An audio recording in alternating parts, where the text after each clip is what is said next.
दोस्तों नमस्ते। इस वीडियो को शुरू करने से पहले मैं आपको इस वीडियो के डिस्क्रिप्शन में अपने चैनल का भी लिंक दूंगा, जहां पर आपको मेरे वीडियो इस चैनल पे अपलोड करने से पहले वहां पर अपलोड किए जाएंगे। तो वहां पर आप मेरे वीडियो जल्दी देख सकते हैं, और वहां पर क्योंकि मुझे आपके कमेंट के नोटिफिकेशन भी आएंगे तो वहां मैं आपको रिप्लाई भी कर पाऊंगा।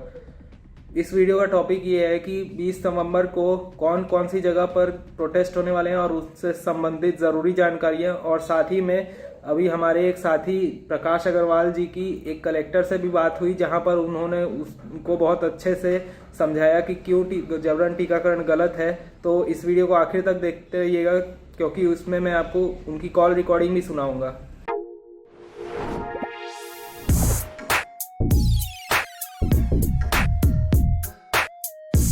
अभी की वर्तमान स्थिति और जबरन टीकाकरण के विरोध में पूरे भारत और विश्व में प्रोटेस्ट हो रहे हैं अलग अलग जगह। तो मैं भारत के विषय में आपको बता रहा हूँ कि कौन से शहर में किस जगह पे और कितने बजे प्रोटेस्ट हो रहे हैं। मुंबई में आज़ाद मैदान में दोपहर 2:30 बजे प्रोटेस्ट हो रहा है। अहमदाबाद में बाइक रैली निकाली जा रही है सुबह 9:30 बजे अंजलि क्रॉस रोड से RTI सर्कल, और वहाँ आप अंजलि रिवर फ्रंट पे पहुंच जाइएगा यदि आप भाग लेना चाहते हैं तो। कोलकाता में पार्क सर्कस मैदान में 1 बजे प्रोटेस्ट हो रहा है, और सर्कस 7 पॉइंट पे 12:30 बजे पहुंचना है। मेघालय में पोर्ट फ्रंट पे 10 बजे प्रोटेस्ट हो रहा है सुबह। और बेंगलोर में अभी वैसे वहाँ जगह डिसाइड नहीं हुई है, लेकिन हो सकता है ये MOHFW कर्नाटका यानी ministry of health and family welfare का डिपार्टमेंट कर्नाटका में बेंगलोर के पास हो। आप यदि यहाँ पे प्रोटेस्ट में जुड़ना चाहते हैं तो टेलीग्राम ग्रुप ज्वाइन कर लीजिएगा। वहां पर आपके लोकल लोग बता देंगे आपको कि किधर पे आपको एग्जैक्टली आना है, और कोऑर्डिनेशन अच्छा बनेगा। और कहीं और भी अगर प्रोटेस्ट हो रहा होगा तो वहां से आपको पता चल जाएगा। आपके लोकल ग्रुप में ज्वाइन हो जाइएगा। स्टेट वाइज ग्रुप के लिंक मैं डिस्क्रिप्शन में दे दूंगा। और यदि मुझे भी कहीं से पता चलता है कि कहीं और पे प्रोटेस्ट हो रहा है तो मैं आपको हमारे टेलीग्राम चैनल पे अपडेट कर दूंगा, तो उसको भी ज्वाइन कर लीजिएगा, लिंक डिस्क्रिप्शन में है।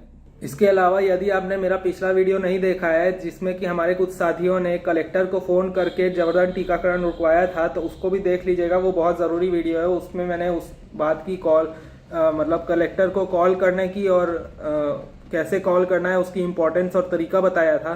तो वो डिस्क्रिप्शन में वीडियो का लिंक मिलेगा, वहाँ पे आप ज़रूर जाइएगा। और उन्हीं लोगों का जिन्होंने कलेक्टर से फ़ोन पे बात की थी, उन्हीं लोगों का अभी हो सकता है 21 या 22 तारीख को रायपुर या भिलाई में मीटिंग हो, तो वहाँ पे भी आप चाहें तो जुड़ सकते हैं उनसे। वो मेनली छत्तीसगढ़ के हैं, तो वहाँ स्टेट ग्रुप में आप उनके ज्वाइन हो जाइएगा और वहाँ से आपको पता चल जाएगा। उनके संगठन का एक व्हाट्सएप और टेलीग्राम ग्रुप भी है।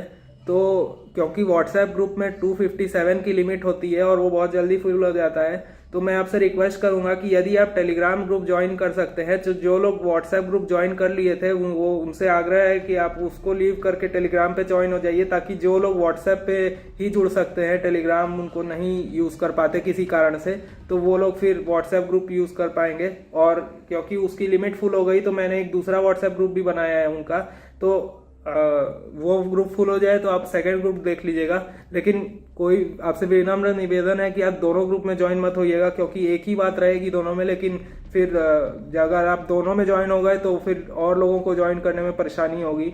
युवा क्रांति मंच के नाम से उनके व्हाट्सएप और टेलीग्राम ग्रुप है, आप देख लीजिएगा डिस्क्रिप्शन में। और अगर आपने टेलीग्राम ज्वाइन नहीं किया है तो ज्वाइन करने से लेकर आप अपने साथियों से जुड़ने तक का तरीका मैं आपको इस वीडियो में दिखा दे रहा हूं, ताकि आप लोकल जागरूक लोगों से जुड़ सकें। देखिए, सबसे पहले तो आप यहाँ पर टेलीग्राम की वेबसाइट पे आ जाइए। यहाँ पर आप टेलीग्राम अगर एंड्रॉयड के लिए यूज़ कर रहे हैं तो यहाँ एंड्रॉयड पे क्लिक करिए, डाउनलोड टेलीग्राम पे क्लिक करिए, यहाँ पर इसे डाउनलोड पे सेलेक्ट कर लीजिए। अभी ये ऊपर में आपको दिखाएगा, यहाँ पर टेलीग्राम का APK फाइल है, इसको सेलेक्ट करिए। और ये यहाँ पर आपको इंस्टॉल पे सेलेक्ट कर लेना है। इंस्टॉल करने के बाद यहाँ ओपन में सेलेक्ट करिए, स्टार्ट मैसेजिंग पे जाइए, इसे ओके कर दीजिए, यहाँ अलाउ कर दीजिए। यहाँ पर अपना मोबाइल नंबर डाल दीजिएगा। अभी यहाँ एक SMS कोड आएगा आपको, जो कि आपको यहाँ पे डालना है। ये प्रोसेस पूरा व्हाट्सएप जैसा है। जब व्हाट्सएप पे आप अकाउंट बनाते हैं तो वहाँ पर OTP मांगता है, तो OTP के लिए आप मैसेज पे जाके OTP चेक कर लीजिए क्या है और फिल कर दीजिए। देखिए, जैसे आप यहाँ पे अभी इस वीडियो में है, वीडियो के डिस्क्रिप्शन में आएंगे, यहाँ पर आपको स्टेट वाइज ग्रुप का लिंक मिलेगा। ये स्टेट वाइज ग्रुप जो लिखा है इसको दबाइए और ये फिर आपको ब्राउज़र में खुलेगा। इसे व्यू इन ग्रुप कर दीजिए और यहाँ पर आपको स्टेट वाइज ग्रुप्स के लिंक मिलेंगे। यहाँ पर आप उत्तर प्रदेश के हैं तो जैसे सेलेक्ट कर लेते हैं इसे। स्टेट वाइज ग्रुप के अंदर जाने के बाद अपने शहर स्टेट का ग्रुप्स ज्वाइन कर लीजिए और वहाँ पर अपना नाम बता दीजिएगा और शहर का नाम बता दीजिएगा। तो उससे इसके बाद लोगों को ये दिक्कत हो रही है कि किसी आपके शहर वाले ने ऊपर नाम लिख के छोड़ दिया तो आप यहाँ लिख रहे हैं, आपको पता नहीं चल रहा है। तो उसके लिए मैं आपको एक ट्रिक बताता हूँ। यहाँ 3 डॉट्स पे सेलेक्ट करिए और सर्च करिए। यहाँ जैसे मैं अभी उत्तर प्रदेश के ग्रुप में हूँ तो मुझे मान लो कि किसी शहर के लोगों को जुड़ना है, तो मान लो कि यहाँ पे मैं वाराणसी के लोगों से जुड़ना चाहता हूँ। तो यहाँ पर सर्च करूँगा वाराणसी लिख के सर्च कर दीजिए। तो क्योंकि बहुत सारे लोगों ने लिखा होगा कि वाराणसी से वो हैं, तो जो भी रहेगा यहाँ पर वो दिखा देगा कि वो वाराणसी से है। तो जैसे यहाँ पे ये लिख रहे हैं who is from Varanasi contact, तो इसको आप ऐसे यहाँ पे टैग करके उससे बोल दीजिए कि आप इसी वाराणसी शहर से हैं।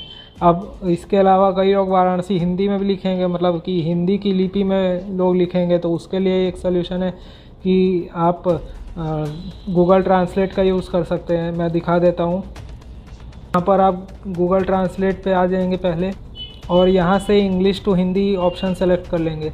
तो यहाँ पर आप लिखिए, मान लीजिए वाराणसी लिखते हैं, तो वाराणसी को लिख के सर्च करेंगे तो यहाँ पे ये वाराणसी को हिंदी में दिखा देगा।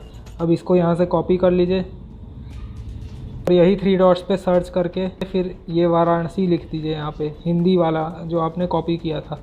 तो अभी कोई हिंदी में लिखेगा तो वो भी छूटेगा नहीं। और आपके शहर का नाम मान लो वाराणसी को बनारस भी बोलते हैं, तो बनारस सर्च करके इस तरह सर्च कर लूँगा तो यहाँ कोई बनारस लिखा है तो वो यहाँ से मिल जाएगा। इसी को अगर मुझे हिंदी में लिखना हो, मतलब हिंदी वाला लिपि में बनारस लिखना हो, तो जैसे मैंने पहले किया ट्रांसलेट का यूज़ करके, उसी तरह से मैं यहाँ सर्च कर लूँगा। और भी जितने भी नाम हो, काशी या फिर कोई और चीज़ हो, जो भी फेमस नाम हो, आप उन सारे से एक बार सर्च कर लीजिए तो आपको मिल जाएंगे वो लोग। इसके बाद मैं आपको कुछ मुंबई प्रोटेस्ट से जुड़ी बातें बताना चाहता हूँ। इस बार प्लान ये किया जा रहा है कि पूरे भारतवर्ष से यदि जितने लोग सक्षम हो वो एक जगह पे मुंबई में आ सकें, ताकि हम अपनी संख्या लोगों को दिखा सकें कि हमारे क्या विचार हैं। और क्योंकि मुंबई हाई कोर्ट में 22 नवंबर को लोकल ट्रेन की लिए अनिवार्य टीकाकरण के विरोध में केस है, तो यदि प्रोटेस्ट सक्सेसफुल हुआ तो काफ़ी अच्छा रहेगा उसके लिए।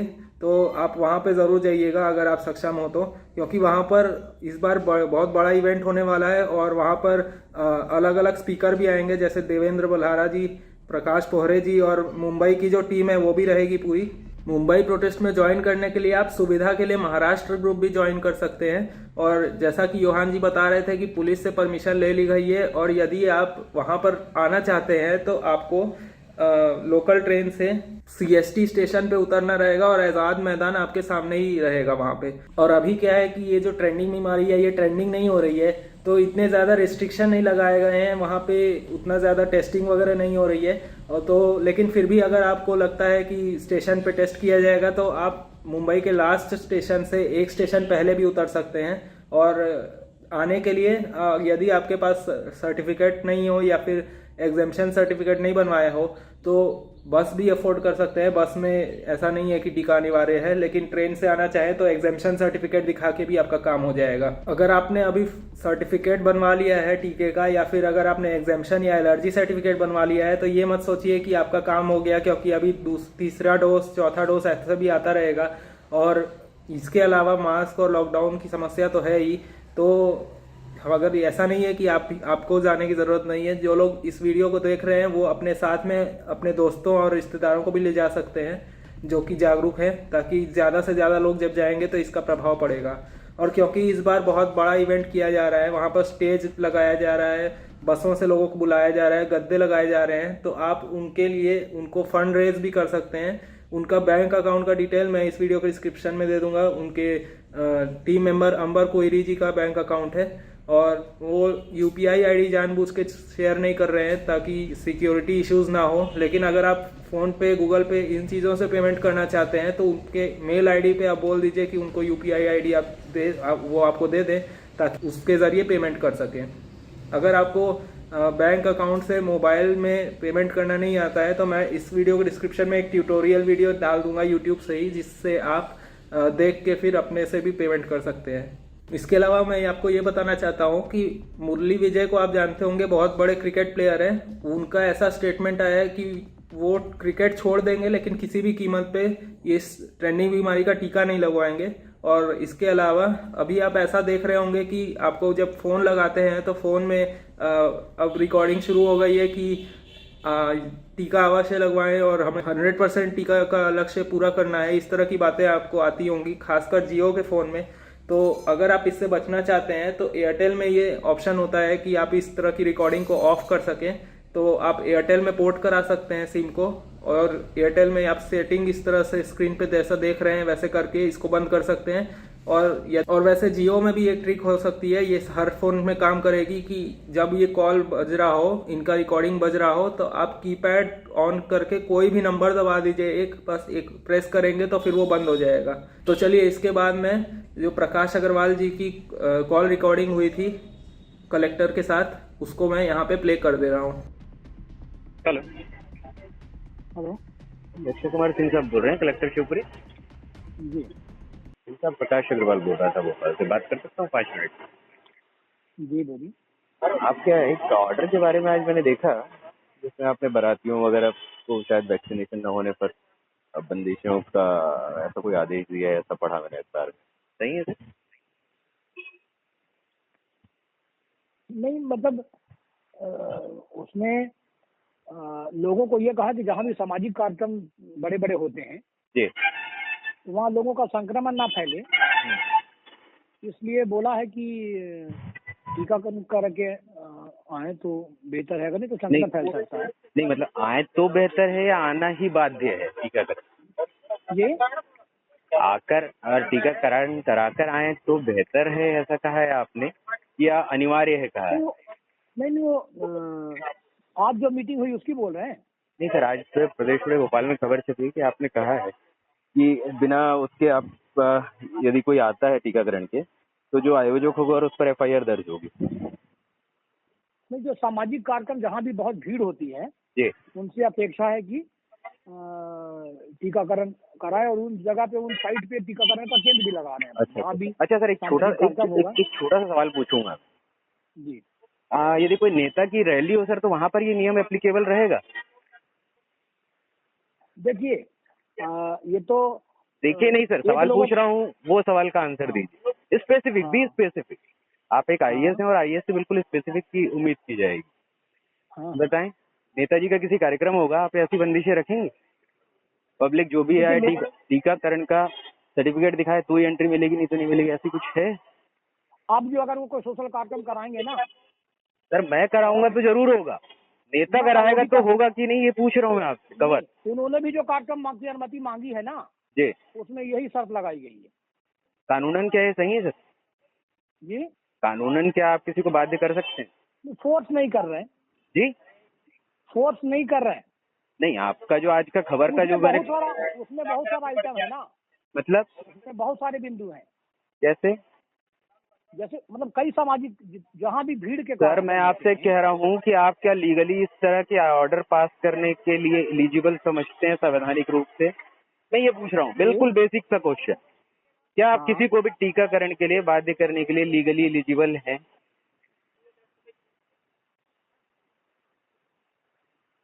वो लीगल फ्रेमवर्क में ही तो जारी करने की कोशिश की हम लोगों ने। सर, मैं आपको एक CIC का जजमेंट भेजता हूँ और उसको पढ़िएगा ठीक से, जिसमें स्ट्रिक्टली कहा गया है कि ये वॉलंटरी है।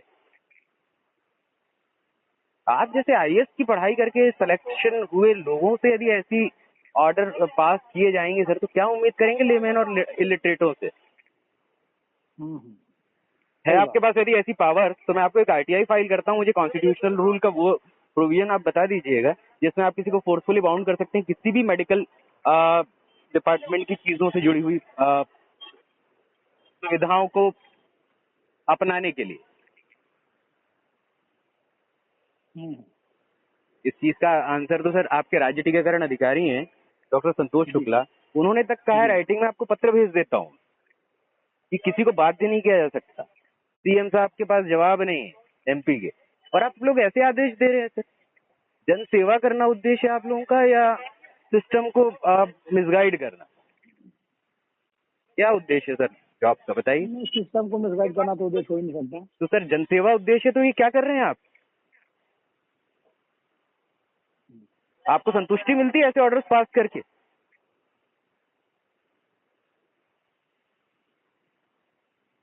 नहीं, मगर मगर कुछ नहीं पूछ रहा हूँ सर। मैं आपसे बेसिक चीज पूछ रहा हूँ, क्या आपको लॉकडाउन लगाकर लोगों की मोबिलिटी और एम्प्लॉयमेंट छीनने का भी अधिकार है? कॉन्स्टिट्यूशन वाइज पूछूं यदि तो मैं। नहीं, लॉकडाउन कहाँ लगी है सर जब लगाया था पिछले साल, पिछली साल लॉकडाउन लगाया होगा तो उस दायरे में ही लगाया था जितने। सर मैं आपको कॉन्स्टिट्यूशन के बारे में बोल रहा हूँ। संविधान आपको क्या परमिशन देता है किसी की मोबिलिटी और एम्प्लॉयमेंट छीनने का? नहीं देता। तो कैसे आपने ऑर्डर्स दिया? चलिए दे दिया, वो भी मान लिया, वो हो गए। ऑर्डर देखे बगैर चर्चा नहीं कर सकूंगा अभी। सर आपने जो दे दिया वो मान लिया, लेकिन अभी जो आप ये कर रहे हैं और जो अखबारों में छप रहा है, क्या ये लीगली सही है? अगर भाई आवश्यकता लगेगी तो रिवोक कर लेंगे, रिव्यू कर लेंगे। आप रिवोक करिए सर, मुझे व्हाट्सएप पर भेजिए, नहीं तो मुझे आपके लिए एक शिकायत भेजनी पड़ेगी डीओपीटी में कि आपने भी ऐसा एक ऑर्डर दिया है जिसमें आपने भी माना है कि हाँ ऐसा है, अनिवार्य कर रहे हैं। मत करिए सर, आईएएस के लोग हैं आप लोग, जिसको हम लोग बहुत सैल्यूट करते हैं। यूपीएससी के जितने भी एस्पिरेंट्स हैं या जितने भी ऐसे लोग हैं जो क्वालिफाइड है, बड़े सम्मानजनक दृष्टि से देखते हैं। ये काम करेंगे सर आप लोग? महामारी की मेडिकल परिभाषा जानते हैं? उसको मैं ऑर्डर देख ले रहा हूँ। ऑर्डर देखिए, कैंसिल करिए सर, नहीं तो शाम तक आप अपने मेल पर आपके मेरी आरटीआई होगी, उसका रिप्लाई करिएगा। इसके बाद दोस्तों मंदसौर जो कि एमपी में है, वहाँ पर भी डिस्ट्रिक्ट कलेक्टर ने एक आदेश निकाल दिया था, जहाँ उसने बोला कि जो लोग टीका नहीं लगवाएंगे उनको शॉपिंग मॉल और सिनेमा घर वगैरह चीज़ों में एंट्री नहीं मिलेगी। तो वहाँ के एक व्यक्ति ने कॉल किया डिस्ट्रिक्ट कलेक्टर को, लेकिन वो कलेक्टर उन पर चढ़ने लगा था तो उतना सक्सेसफुल नहीं हो पाया। तो जब उनकी ऑडियो रिकॉर्डिंग हमने सुनी तो उसका निष्कर्ष निकाला, तो उसके विषय में कुछ इंपॉर्टेंट सजेशन है जो कि आपको काम आएंगे, तो वो भी मैं यहाँ पे प्ले कर दे रहा हूँ। नहीं रानू जी, ये गलत तरीका है बात करने का। मैं ये मानूंगा कि इसमें गलती फ़ोन कॉलर की है, कलेक्टर की नहीं है। क्योंकि देखिए आपको समझना ये होगा कि हम आप एक आम आदमी बन के बात कर रहे हैं और आप एक जिलाधीश से बात कर रहे हैं, एक आईएएस है वो, है ना। उनको हर तरीके के पैतरे मालूम होते हैं, कैसे घुमाना है, किससे कैसे बात करने हैं, क्योंकि बोलते हैं ना कि भाई उनका प्रोफेशन ही वही है ना। उनका रात दिन सुबह शाम यही काम है। तो इसलिए हम उनसे आधिकारिक तौर पे या चढ़ाई करके बात नहीं कर सकते। और चढ़ाई करके हमको बात करनी तो हमको फिर सारे आर्टिकल, सारे कानून और ये सब मालूम होना चाहिए। फिर होता क्या है, चढ़ाई कर रहे हो तो फिर पूरी चढ़ाई करिए, है ना। या तो फिर जैसे मैंने बात की उस तरीके से करिए, बहुत आदरपूर्ण उनको समझाइश के तौर पे, है ना।